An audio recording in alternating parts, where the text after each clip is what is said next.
وعلیکم السلام ورحمۃ اللہ وبرکاتہ۔ آپ نے جمعہ کے بعد پڑھی جانے والی 4 اور 2 رکعتوں کے حوالے سے پوچھا ہے، آیا یہ مؤکدہ ہے غیر مؤکدہ، اور اس کا ثبوت کیا ہے، اس پہ دلیل کیا ہے؟ یاد رہے جمعے والے دن نماز جمعہ سے پہلے 4 فرضوں کے بعد 4 اور پھر 2، کل 6 رکعت سنت ہیں، اور یہ سنت مؤکدہ ہیں۔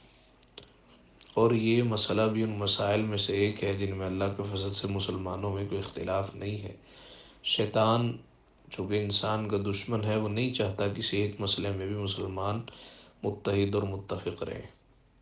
اسی وجہ سے وہ عام مسلمانوں میں اختلاف، افتراق اور ذہنی انتشار پھیلاتا ہے۔ رہا کہ جمعۃ المبارک کی یہ جو بعد میں پڑھی جانے والی 4 سنتیں ہیں، اس کا ثبوت کیا ہے؟ حدیث مبارکہ ہے، نبی اکرم صلی اللہ علیہ وآلہ وسلم نے ارشاد فرمایا، جس نے جمعہ کے دن 12 رکعت نماز ادا کی، اس کے لیے جنت میں گھر تعمیر ہوگا۔ یہ مصنف عبدالرزاق کی حدیث ہے۔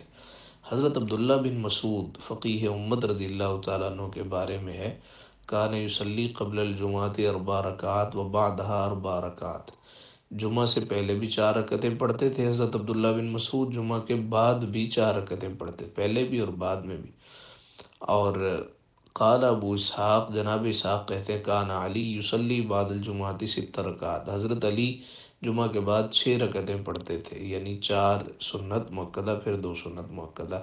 اس کا حوالہ ہے باب الصلاۃ قبل الجمعہ و بعدہا، مصنف عبدالرزاق ہے، جلد اس کی 3 ہے، صفحہ نمبر 246 اور 248۔ ایک اور حدیث مبارکہ سن لیں۔